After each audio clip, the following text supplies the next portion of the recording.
Okay, so welcome back to SAT Math. In this section, we're going to try to cover question from 29 to 33 or 34 of this section 4 of College Panda Practice Test 5. So let's go on. Question 29.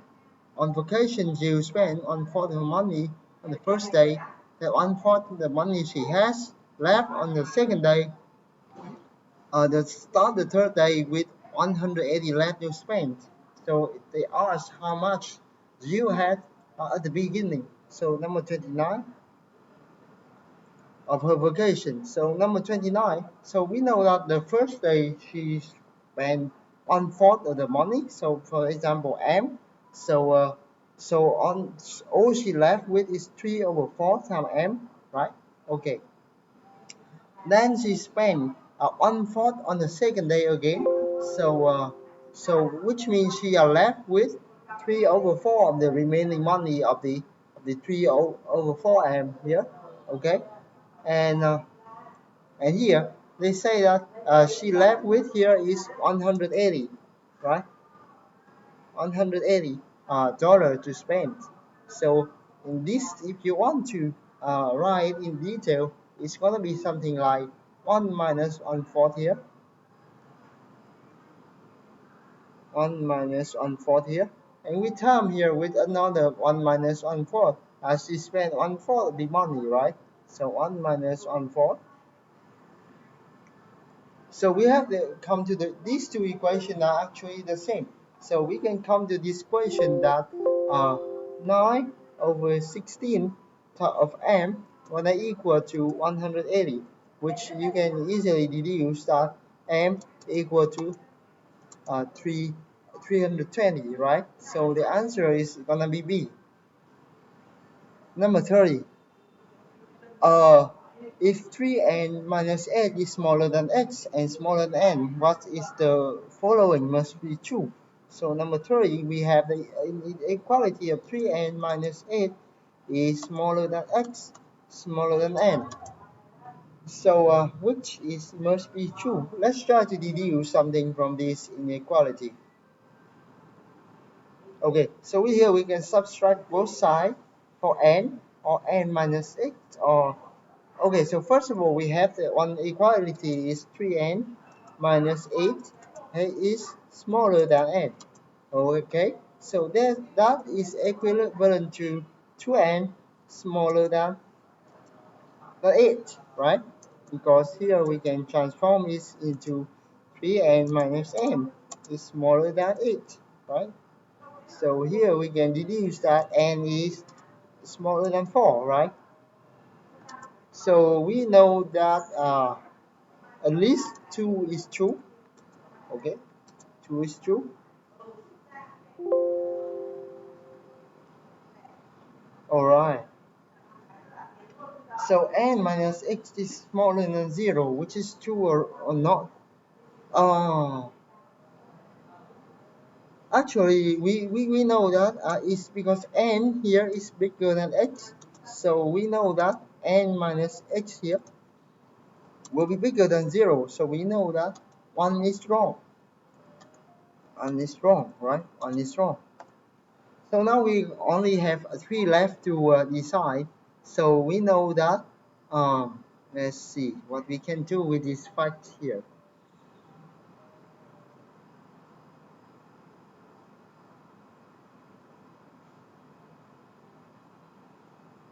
Two x smaller than 4n plus 8. That's interesting.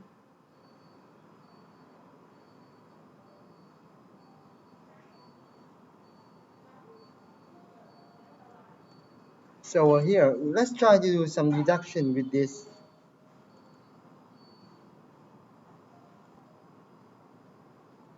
So okay, so 2x is smaller than 4n plus minus. So if we have 4x, 2x smaller than 4n minus 8, which means we can deduce that x is smaller than 2n minus 4. So it actually we have no boundary like this, right? We have no boundary like this.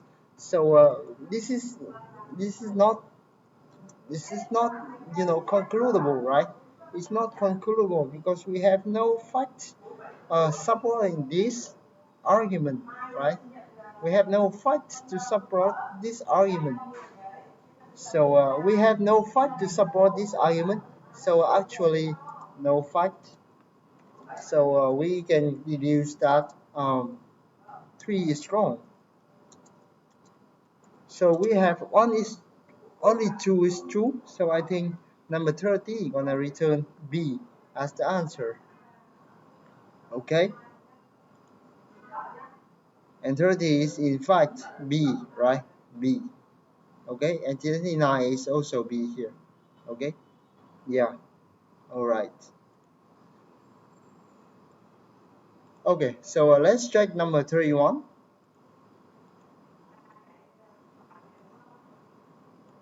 Number 31. Martin took a random sample of fast food order at a local restaurant and found that 30% of the order in the sample include fries. Out of 550 orders at the same restaurant, uh, what would be estimated number of orders that do not include fries? So we know that the portion that include fries is 30%. So the portion that doesn't include fry gonna be 100 minus 30%, right? Which is 70%. And I just write that for the sake of the calculation, right? Over 100. And the total order is 550, so this is actually the calculation, right? So this is gonna be equal to 550 times 7 over 10, I think. So this is gonna be equal to um, 385, I guess, right? So because it's 35 and 350, so it's 385, like this. Okay, and 31 here is 385, right? Just as we have expected. Number 32. The measure of AOB is 2/5 the measure of AOC. Okay. What is the value of X? So we have AOB is 2/5 of AOC. OC. So AOB is X and 2/3 is 2/5 of AOC. AOC is X plus 30, right? So we can show this equation for X. So we can know that X is equal to 2.5 times X. Okay, 2.5 times 30 is going to be 12. So we can subtract 2.5 from both sides. 2 over 5x from both sides. This is going to be equal to 12. Okay. So we know that 3 over 5x equal to 12. So we can find out x equal to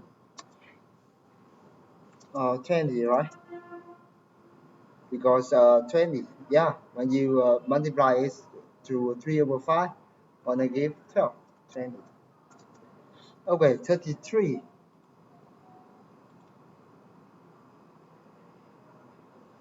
Okay, number 33.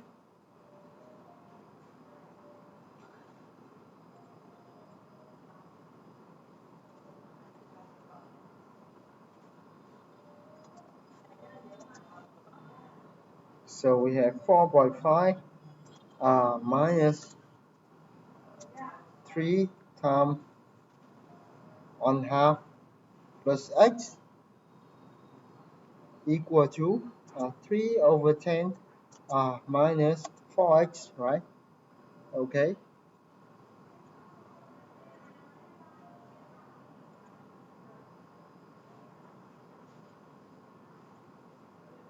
Right?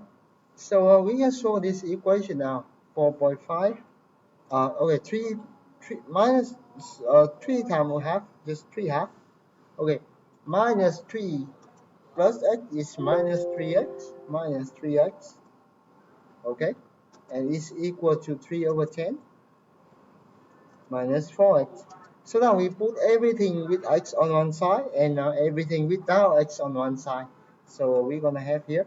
So we put 4x over to the left and all this number to the right. So 4x minus 3x, okay, it's gonna be equal to 3 over 10 minus 4 over 5 and plus 3 over 2, right? Okay,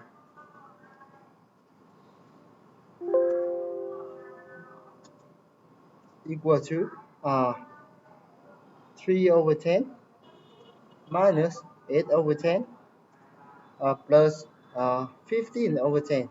Okay, so that is minus 5 uh, plus 15 minus 5 plus 15 is 10 over 10. It's 10 over 10, right? 10 over 10. So it's equal to 1. Okay, so 33 gonna yield 1. Okay,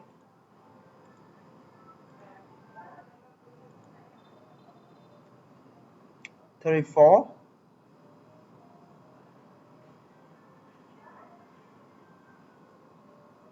34.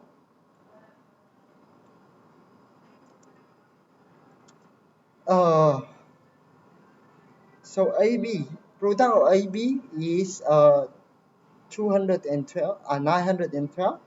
B is 10 more than 2 times A. So B is 10 more than 2 times A, which is 2A plus 10. So we have here A equal to 0.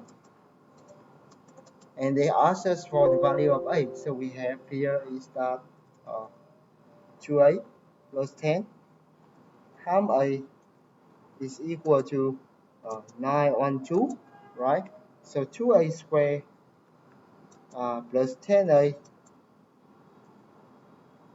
is equal to 912. All right. Has to be a trick here to solve this equation, otherwise it's kind of hard. All right. What is value of A? So we solve this equation, we can get the value of A. There is a trick here to solve it. Or let's divide it by 2. So we have A squared plus 5A equal to let's say 460, 456. This is quite rough to solve. We solve it by hand. It's kind of rough.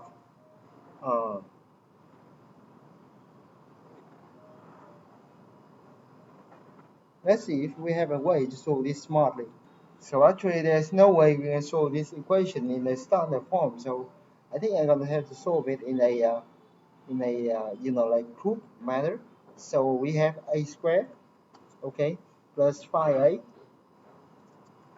minus 42456 equal to 0. So we can calculate the delta. Delta gonna be 5 squared minus 4 times AC, 4 times A, 4 times A and C. So minus 456. So we're gonna calculate the delta and we'll see what the delta is.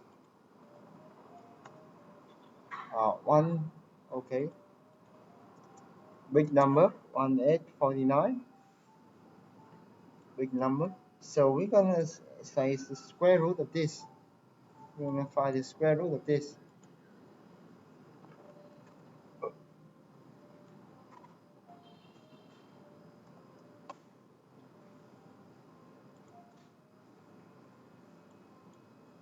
Okay, so to calculate the square root of this, we just gonna multiply this to power of 1/2. Let's say what is this? 43. So we have the square root of delta to be SPRT of delta equal to 43, and we have just calculated here 43. So for this we can solve for A, right? So with this we can solve for A. So A gonna equal to minus B is minus 5 minus square root of delta is minus 43 over 2A over 2, or A can be equal to minus B plus 43 over 2. So this gonna yield minus 24, and this gonna yield on how much? 19. But we know that a is bigger than 0, so here we have a, a is equal to 19, right? So the answer for 34 should be 19, right? So 19. Oh,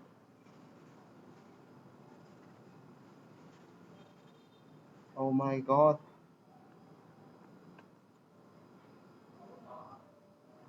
So the answer for 34 should be 19, right?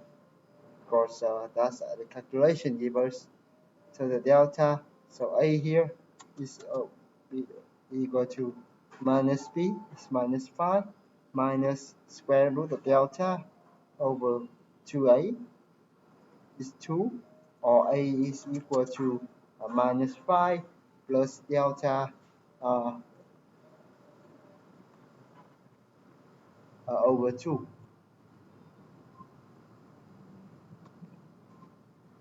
So this is equal to uh, minus 24, and this is equal to 19. But I is bigger than 0, right? So I is bigger than 0, so we can conclude A equal to 19. Okay, so 19 is the answer.